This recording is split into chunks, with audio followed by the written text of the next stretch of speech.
প্ৰধানমন্ত্ৰী উজ্জ্বলা যোজনাৰ ৰন্ধন গেছ হিতাধিকাৰীয়ে নোপোৱাক কেন্দ্ৰ কৰি অভিযোগ উত্থাপন কৰিছে ওদালগুৰিৰ লোকে। এই ঘটনা মাজৰ চুবা গাঁৱৰ। প্ৰতিটো চিলিণ্ডাৰ ক্ৰয় কৰিবলৈ ভৰিবলগীয়া হয় অতিৰিক্ত মূল্য। এই অভিযোগ আমাৰ নহয়, এই অভিযোগ ৰাইজৰ। ঘটনাৰ বিৱৰণ অনুসৰি ওদালগুৰি জিলাৰ ওৰাং থানাৰ অন্তৰ্গত মাজৰ চুবা গাঁৱত থকা MS মাজৰ চুবা ইণ্ডিয়ান গ্ৰামীণ ভাৰত গেছ এজেন্সিটোৱে বছৰ ধৰি বিতৰণ আৰু যোগান দি আহিছে ৰন্ধন গেছ। কিছু লোকে এই এজেন্সিৰ বিৰুদ্ধে এইবাৰ অভিযোগ তুলি কয় যে ৰন্ধন গেছৰ বাবে প্ৰয়োজনীয় নথি জমা দিয়াৰ পিছত আজিৰ তাৰিখলৈ বিনামূলীয়া উজ্জ্বলা যোজনাৰ গেছ সংযোগ কোনোবা লামাবাৰী নামৰ ঠাইত বা অইন ঠাইত দেখায় বুলি প্ৰকাশ কৰে। আনহাতে সময়মতে গেছ নোপোৱাক কেন্দ্ৰ কৰি কয় যে ৰন্ধন গেছ নিবলৈ আহি প্ৰতিটো চিলিণ্ডাৰত অতিৰিক্ত মূল্য ভৰিবলগীয়া হয়। এই এজেন্সিটোৱে কোনোবা দোকানত বিক্ৰী কৰাৰ পিছত গ্ৰাহকে নিজৰ পচন্দৰ দোকানত চিলিণ্ডাৰ ক্ৰয় কৰিবলৈ আহি অতিৰিক্ত মূল্য ভৰিবলগীয়া হোৱাৰ বাবেই এজেন্সিৰ বিৰুদ্ধে জাঙুৰ খাই উঠিছে। এনে সমস্যা অতি কম সময়ৰ ভিতৰত দূৰ কৰিবলৈ সচেতন মহলে প্ৰকাশ কৰে। কিছু মন্তব্য আছে, আমি শুনাবলৈ যত্ন কৰিছোঁ। গেছ পোৱা নাই, উজ্জ্বলা আঁচনিৰ গেছ জমা দিছিলোঁ, খালি কৈ থাকে লাম্বাবাৰী নিদিয়ে। আমাৰ পিছত মানুহ যিখিনি বহুত পাইছে, আমি পোৱা নাই। বহুত চেক কৰিলোঁ, লাম্বাবাৰী কৈ থাকে। কিমান দিন আগৰ কথা এইটো? এইটো বছৰ হ'লে। অঁ, কেইবাৰ দিছে জমা? 2-3বাৰ দিছোঁ। পইচা পাতি দিছে নেকি? পইচা দিয়া নাই। হয়, এতিয়া ইয়াতে খবৰ লয় কি কয়? এই কয় লাম্বাবাৰী। আধাৰ কাৰ্ড দিলে চেক কৰি দিয়ে, কয় লাম্বাবাৰী পেণ্ডিং হৈ আছে। পেণ্ডিং? লামাবাৰীত কাৰ নামত আহে? লাম্বাবাৰীত নাজানো কাৰ নামত আহে।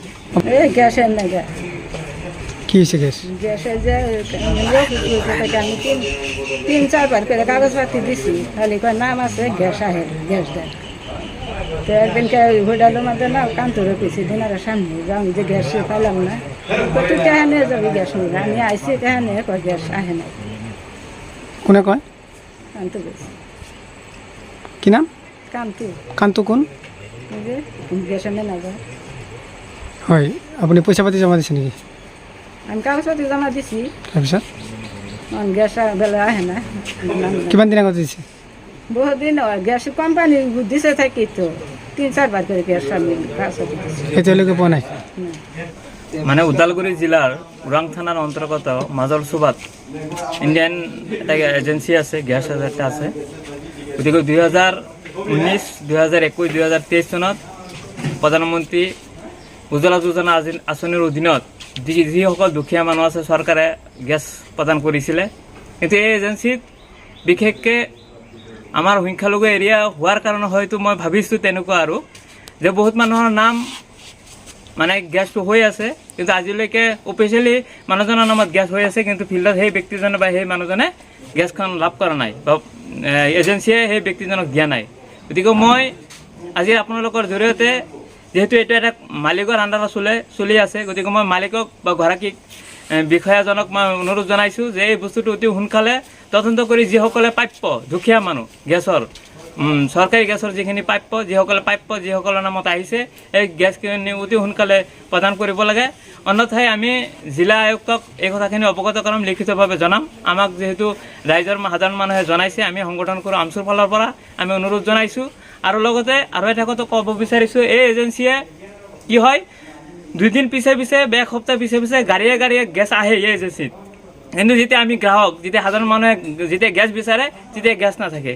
আমি দেখা পাওঁ যে এই গেছ যেতিয়া আহে গাড়ীৰ গেছ, তেতিয়া এই এজেঞ্চিৰ মানুহে কি কৰে, বিভিন্ন দোকানত তেওঁলোকে বিক্ৰী কৰে। আৰু যেতিয়া আমাৰ প্ৰয়োজন হয়, যেতিয়া সাধাৰণ মানুহৰ প্ৰয়োজন হয়, তেতিয়া সেই দোকানৰ পৰা আমি 50 টকা বা 100 টকা বেছি দি সেই গেছখন কিনি আনি ক্ৰয় কৰিব লাগে।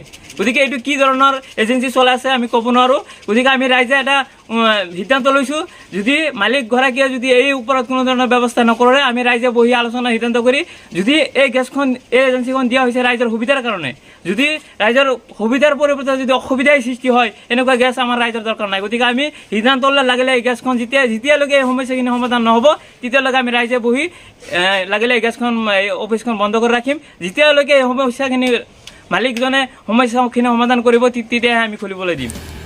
News desk report, Suhana live.